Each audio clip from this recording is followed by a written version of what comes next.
Hello, Yanyu. This is Cheryl Price-McKell, and I just received, I'm just looking at your new submission for this rough draft for our project 2 for English 108, and I thought it'd be best if I made a little video of explanation. And this is a good lesson on why trying to cut corners, whether it's in class, whether it's in your career, whether it is in your personal life, cutting corners inevitably costs more time and work in the end. Okay? In looking at this, I can understand how you were able to turn it over in just a couple hours and write this in a couple hours, because it looks like, and you already have some feedback from Ethan, but much of it wasn't written by you. And so and the problem also is that it's not only, relies on, AI generated text, but it also does not meet the assignment directions. It's a totally different type of writing that students have been asked to write. All right, so let's go back here and look over and do a little review of the assignment. All right, so we did our first project. Remember, this whole semester, we're writing on the same topic. Okay, we start off with our annotated bibliography that we turned in a few days ago. It's going by so fast. Now we're taking those same sources that we used in that annotated bibliography. We're adding a couple more sources to it, and we're synthesizing them into a problem analysis. And our final project is going to be a proposal, suggesting what should be done about this problem we've been analyzing. So again, read over these assignment directions. Don't just jump into the writing assuming that that you're guessing, or that you already know what is required, what type of genre, what type of writing is required, because every writing situation is completely different and completely unique. So take the time to study the assignment right here and back at module 4, because we have the overview, the written overview, and there's also that video explanation of the synthesis. And I also shared my own video explanation in an assignment. You have to study those to understand what is required. So if we look right here at the overview, like I said, we're doing a problem analysis where we synthesize. That means bring together 6 different sources. 4 of them are going to be what you used in your annotated bibliography. Let's see right here. So 4 are going to be those that you included in the annotated bibliography, but then you're going to add 2 more, and you're going to read those sources and study them to see what these authors have to say about this issue, this problem that you've been looking at. And if you look back here, and I've got your annotated bibliography pulled up, if you look here, the problem that you chose and that you gathered sources about was concerning personal safety at ASU and what should be done to what that problem looks like about personal safety issues on campus. And eventually you'd be writing about what can be done about personal safety issues.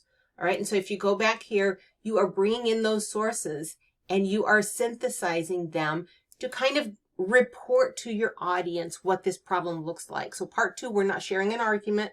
We're not telling people, our audience, what should be done or what they should do. We are simply describing the problem as it appears from these sources, bringing these sources together. So if you look down here in module 5, there's a great student sample of what this looks like. Here, I'm going to click on it and open it up.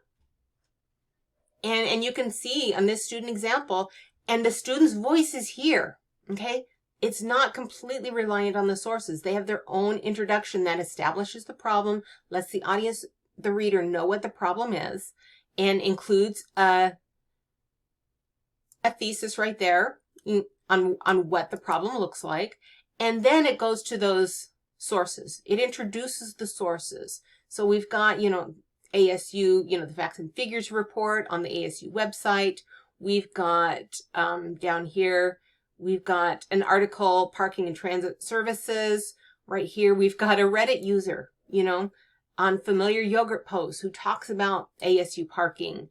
And so this is just an example, but you can see how each of these sources or stakeholders, those are being used interchangeably here, but they are being introduced to the reader. Okay, their ethos is being established to the reader, and they are being brought in, and their opinions are being brought together to kind of inform the reader of what this problem looks like from the many different perspectives. All right, that is what we are doing. Study this sample. See how the writer organizes it. See how they introduce all of the different stakeholders, how they integrate the quotes and the paraphrasing and stuff. Okay, so if I go back over here to what you submitted, this is something very, very different. All right. A lot of this, if we go to, again, to this Turnitin report, you can look at just how much of it has been copied word for word from the articles. It's just, I would call it paraphrasing, but it isn't really paraphrasing. It is a lot of copied.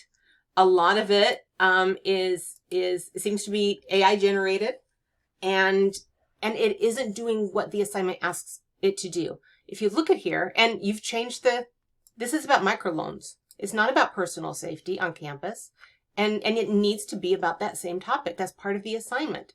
You cannot change the topic halfway through the semester, all right? And so, it's just paraphrasing or restating what these articles have to say.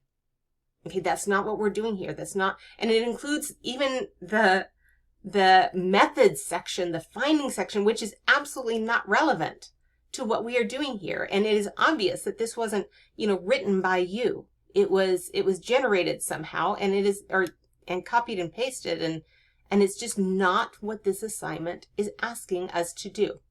Okay? So please go back in there and read the actual assignments. Look at the student's example. Okay? Don't try and do it fast. Don't try and cut corners, because that doesn't serve you. Now, AI, that can be a really, GPT can be a really useful tool for generating ideas and getting started, but it cannot replace you as the writer. This is a writing class. You need to produce original writing for this class. And this demonstrates how relying simply on, those quick methods doesn't work. It just simply doesn't work, and it doesn't serve you well. So please read over that assignment, and yeah, you're going to need to revise this. This isn't what was assigned. All right? All right, let me know if you have any questions.